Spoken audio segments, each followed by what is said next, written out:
Special thank you to my YouTube members and patrons for supporting the channel and supporting my content.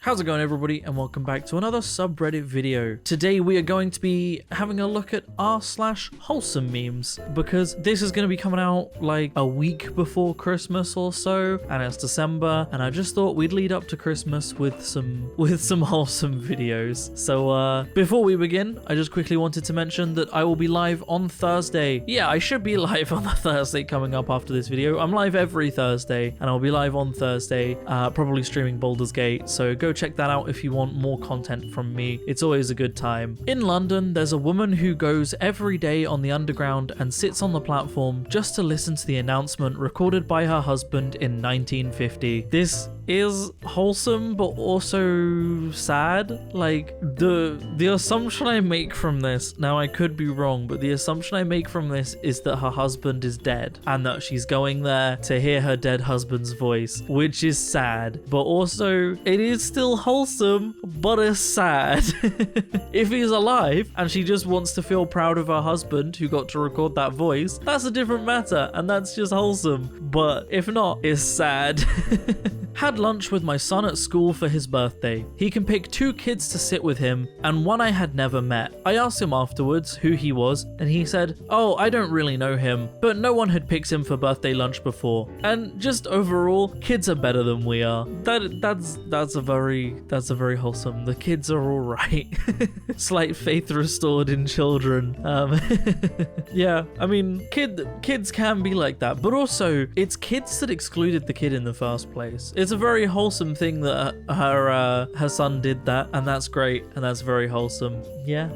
When did you realize he loved you? Let's get some positive stories going. We got into an argument and I yelled at him loud AF. He then said, "I'm in love with you and one day I want to marry you and have kids, so you're going to have to find a better way to communicate your emotions without yelling, because I'm not going to have us arguing in front of our kids." Honestly, it's a good mentality to have too. The dude is out here saying, look, we need to work our way through things in a positive and productive manner, in a way that's healthy, that isn't arguing and yelling, and that's a good thing. Relationships need that. Relationships need healthy ways to communicate that aren't just yelling at each other. Yelling's bad. I think if they're able to find something like this, then they're probably going to be much more successful in their relationship and future marriage and having kids and stuff than couples that do resort to yelling at each other. Having gay parents must be horrible. I mean, you either get twice the usual amount of dad jokes or get stuck in an infinite loop of "go ask your mum." These are the kind of gay jokes that are funny. Just imagine, "Go ask your mum." I did ask her. She told me to ask you. Well, go ask her anyway. Fine. Mum, go ask your mum. No. Just getting stuck in an endless loop. Never ends. Never escapable. Permanent.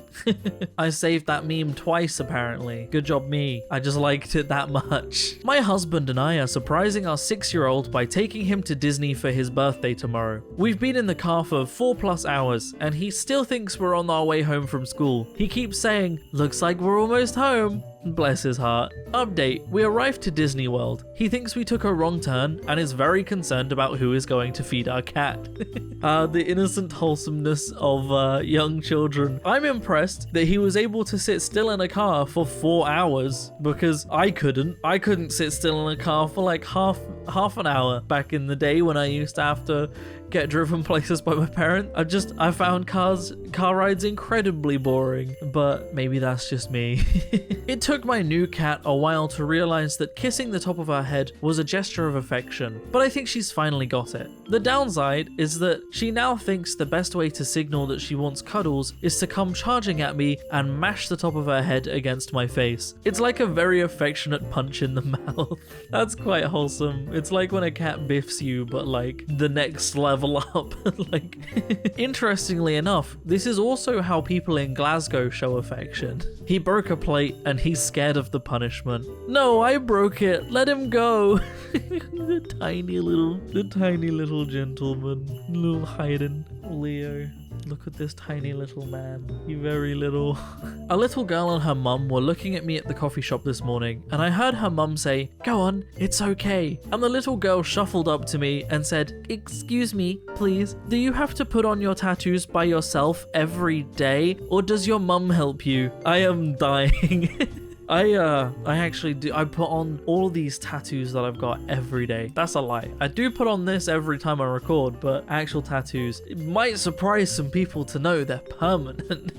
It will surprise this girl to know at the very least. Greatest moment of my career. Short. A couple walked in at 8:55. We close at 9. They sit, I walk over and greet them, and they ask what time we close. Actually, we close at 9. You just made it in time. What can I get you started with to drink? Oh no. You close in 5 minutes? Have a great night. And they got up and happily left. You guys are my fucking heroes. I'm surprised that she would have actually served them, in all honesty. Every restaurant I've been to, the kitchen closes like half an hour before the restaurant does. So I'm amazed that she was willing to serve them. Like, most restaurants would have, the server would have walked up and gone like, "Sorry, it's 8:55. You're not going to be able to have a meal." But I mean, props to the server and the restaurant for being like, "Yeah, we'll facilitate this." And then props for the people that were there that were like, "No, we're not going to make you do that." All around, props to everyone involved. Stop shaming people for reading kids' books. Adult books are about sad people having affairs, while kids' books have a magic treehouse or a worm driving an apple. You tell me who's winning. Right, so I agree, we shouldn't shame people for reading kids' books. There are some great kids' books out there, you know? Skullduggery Pleasant as a book series, impeccable. Mwah, Chef's Kiss, great books. But adult books aren't exclusively like drama and romance and affairs and stuff. There are some great adult books as well. I mean, obviously it depends on what you classify as an adult book, but like Lord of the Rings, you know? I wouldn't say a child could sit through and read the whole of the Lord of the Rings, but they're a great series of books. I now can't think of any books off the top of my head for like kids or adult categories. I've got a bookshelf